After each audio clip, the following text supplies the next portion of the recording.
All right. Welcome to Coffee with Marcus and Mark, the number one stock market show on Spotify and one of the most popular market updates on YouTube. In this show, we talk about what's happening in the markets and how we're trading them. Today is Wednesday, June 28th. Stocks snap a 2 day losing streak. Powell speaks. Chips stock.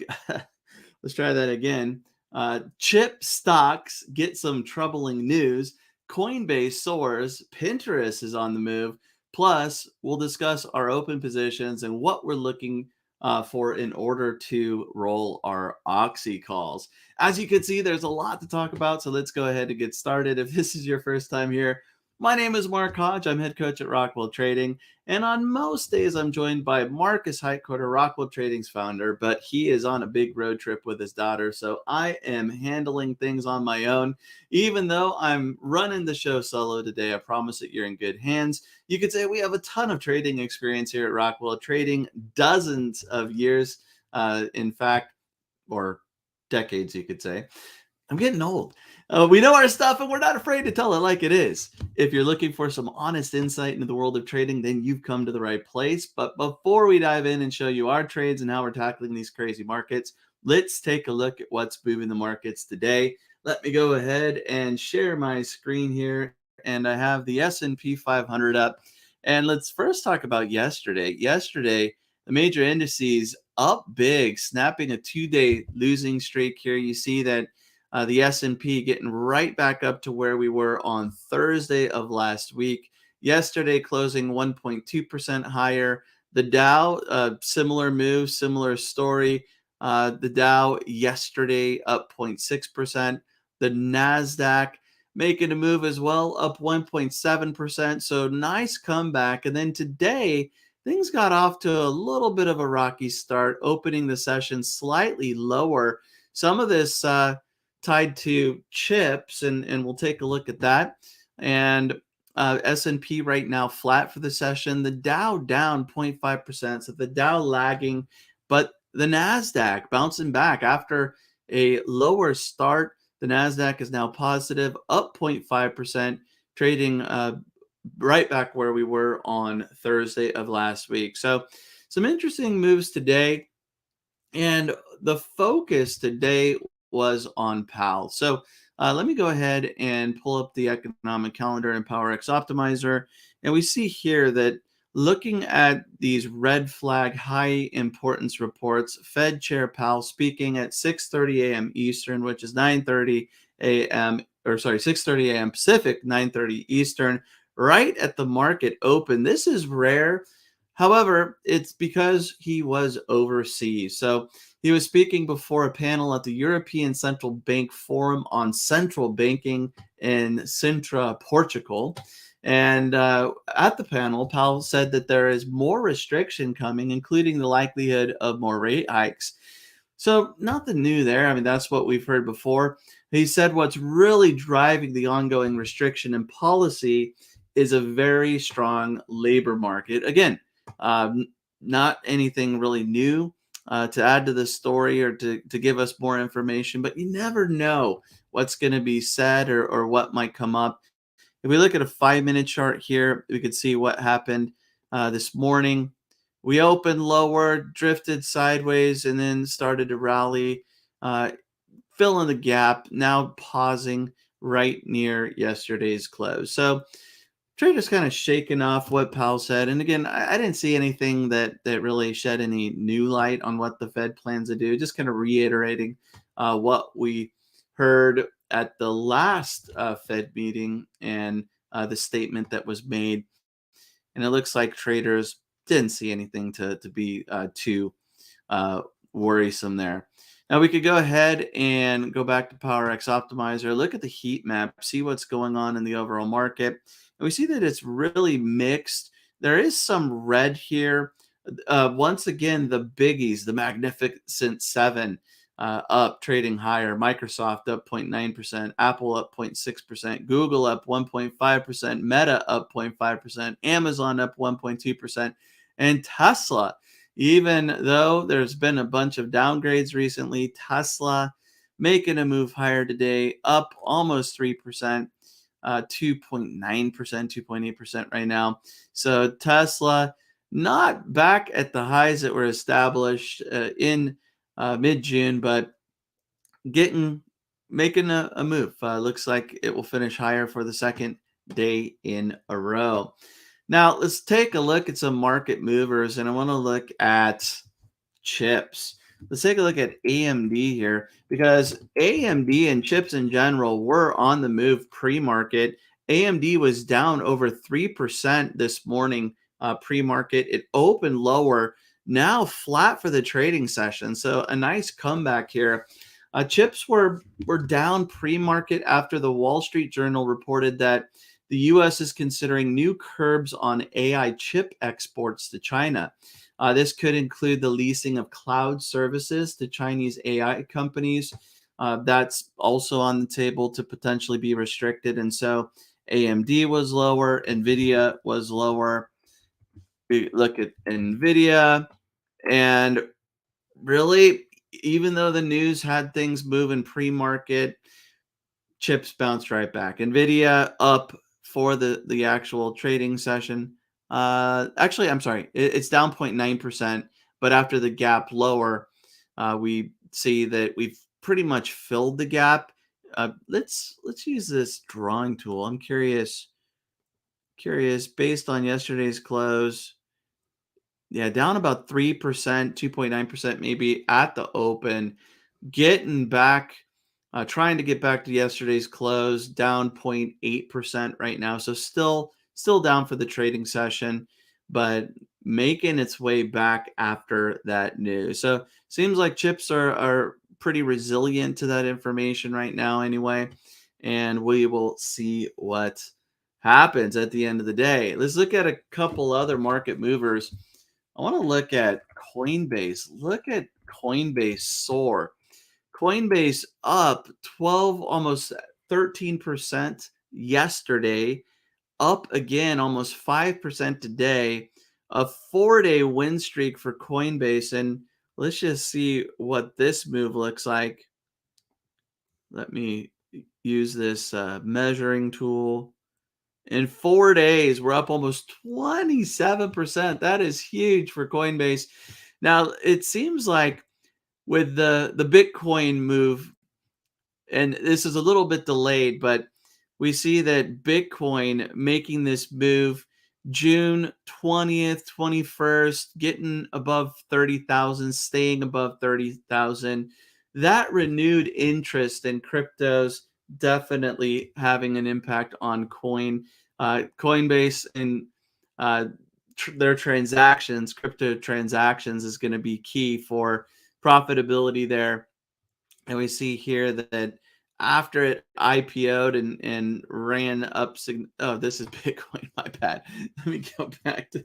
I was wondering where's the start of this. There we go. So after we IPO'd, just coming down, finding these ranges, making lows in 2022, and then trading in a range. This move's pretty nice here. So maybe there's some more crypto enthusiasm and interest, and that could definitely help Coinbase. At least for the last 4 days, traders are loving Coinbase. Like I said, up 27%. That's huge. Getting above the highs that we saw in April and trying to get back to highs that we had in March. Another stock on the move, Pinterest, with PINS. Look at this one, up 6% here. After gapping lower on earnings, it's made its way right back up to where it was trading before that earnings dip. And this move could be attributed to an upgrade by Wells Fargo. Wells Fargo said that they are bullish Pinterest after announcing a partnership with Amazon. Quote, we believe Pinterest is making the optimal strategic move to outsource monetization to third parties to overcome its attribution and scale challenges, the analyst wrote. This includes an announced partnership with Amazon now expected to be live in time for the 2023 holiday season and future expected partnerships with other scaled retail media networks. So whatever that jargon means, traders love it. Up over 6% today, gapping higher and trading up nicely. So let's pop on over to PowerX Optimizer and let's talk about open positions. And right now, I have two stock positions open. One is just a short put. And I want to mention Ride as well, because that was one that I failed to mention yesterday. So, Ride, Lordstown Motors. I mean, this is not the best news, but you never know. You never know. So yesterday, announcing that they were filing for Chapter 11 bankruptcy and also suing Foxconn because of the partnership or failed partnership there. Yesterday, down big, but making its way back, ending the day down 17%. Today, down another 8%. So taken a hit for sure, but a pretty big rebound. This one just all over the place recently. Mid June, this pushed above 6 and quickly reversed. Right now it's hard to know exactly what this information means. It definitely isn't a good thing, but you never know, right? So Chapter 11 reorganization, it gives a troubled company an opportunity to reorganize and maybe make some arrangements with creditors. And who knows? Who knows? Now, this is one that I do have a small position in. The way that I traded this personally, this one had a lot of hype in 2021. There was a lot of premium here, and I got into this right before there was a Hindenburg report that was talking about some fraud and issues there. And then on this rally here in June of 2021, I closed a large part of my position to be done with the trade. So that's how I managed it at a small position. And then at that point, I was holding it just to see what happened. It really didn't affect my overall portfolio with the position that I had. And this is where when you have a stock down like this, you're in a trade. I mean, really, I think that there's three things to consider as far as how to manage it, what to do, and if it makes sense to get out. One, if you're done with the trade, you do not feel comfortable with the risk, then just close the thing, right? For me and my plan and the style of trading that I do, I am comfortable holding trades and comfortable with the risk.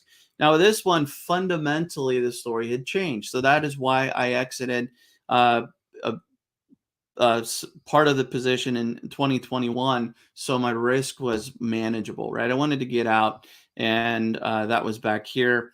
And so, yeah, this one sucked. It's not a fun trade, but closing it is something that you could do. Another thing, this is where when I'm trading the wheel, I've looked at different scenarios, like what happens if we have a 10% stop or a 20% stop or a 30% stop or a 5% stop. And this is where stock selection and strike selection are so key. But I don't feel, based on my testing and experience, that a stop loss helps. It actually cannibalizes profits. So I'm not interested in using a stop loss when I'm trading the wheel strategy. But if I ever found myself in a situation like this, I could say, you know what? This is the line in the sand for me. This is how much I'm willing to risk. This is when I can be done with the trade and it's time to move on. So there's nothing wrong with even having a mental stop and saying, hey, as an example, I know we had a reverse split here, but if you said, based on my risk tolerance, it makes sense to get out if it dips below 12, right? That's something that you could do. Another thing is, if you're really trying to move on and you don't want to just cut it loose, you could sell calls aggressively at the money and just try to collect that premium, bring your break even down as fast as possible with the intention of getting out of the trade and moving on. In this case, in this scenario, if let's just say hypothetically I have 1,000 shares. If I have 1,000 shares here and it's trading at $2, that's $2,000 of risk, right? So for some people, if you have a $10,000 portfolio and you have $2,000 on the table here, then yeah, it might make sense to close it out, be done with it, and move on and see what happens so you could utilize that buying power.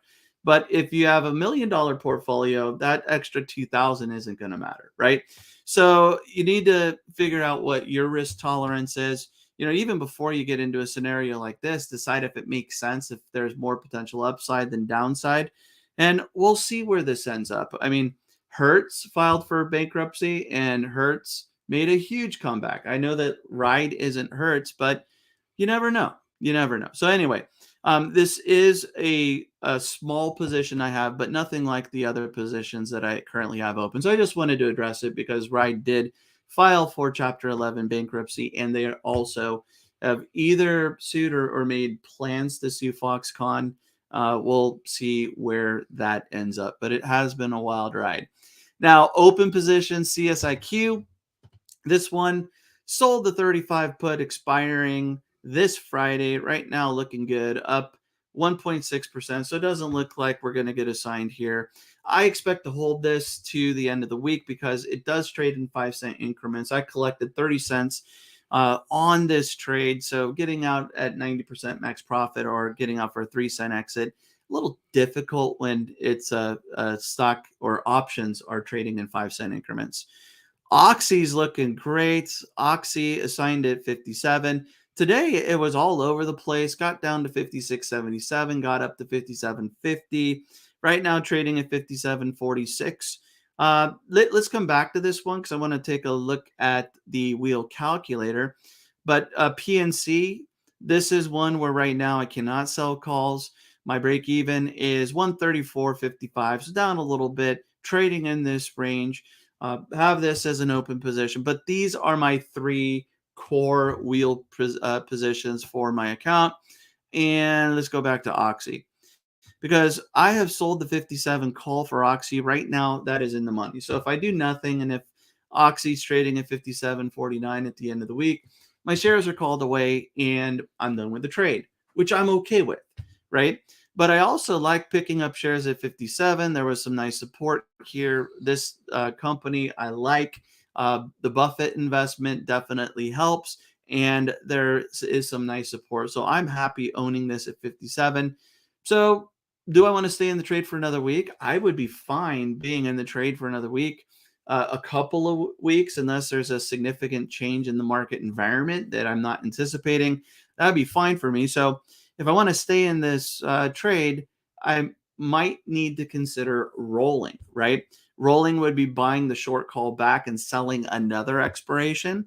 And right now, if I go to the calculator here, if I look at the calculator, Oxy for next week to get 30% annualized in premium, I would need to collect 47 cents. So I would need the net credit to buy back the option that I've sold that's expiring on Friday and selling next week's expiration. I need a credit of at least 47 cents, which would be 30% annualized. Now, for me personally, as a rule of thumb, I like to have a little more premium there when I'm looking at a rolling opportunity. Because yes, I own the shares. I could roll if I don't want to let those go. But at the same time, why not let it go? And if the stock pulls back again, sell puts again, right? Maybe you are able to sell the 56 puts and get the same type of credit that you would have gotten on the roll. But now you're able to lower your cost basis by just letting the shares go.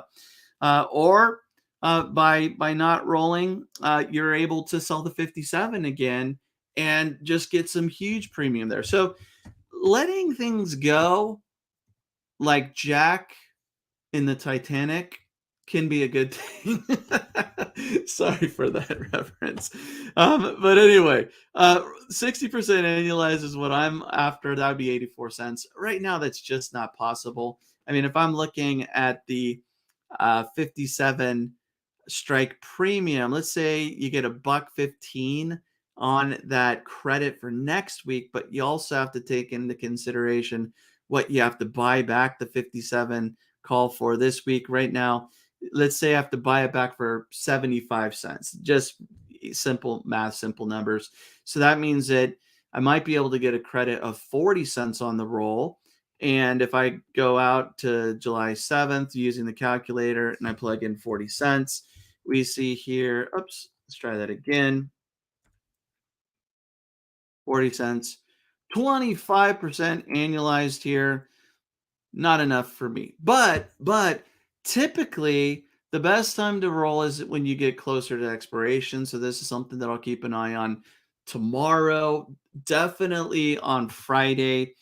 And if the stock pulls back towards 57, that's when you get the nicest premium. When the option that you've sold is getting close to expiration and the stock is trading at that strike, because the expiring option is going to lose a ton of time value, but that at the money option for next week is going to have the most time value possible out of any option available. So that's kind of what I'm hoping for, that tomorrow or Friday we pull back a little bit to 57. The option premium just uh, rockets, and I'm able to roll, get a nice credit, and we'll see what happens. But we'll continue to monitor this. Take a look at it in our Coffee with Marcus and Mark videos, or Coffee with Mark right now. And that's going to do it for today. So if you like this video, please give it a thumbs up. If you're a new watcher and follower, definitely subscribe so you get notified of future videos. Hey, appreciate your watching, and until tomorrow, happy trading, everybody.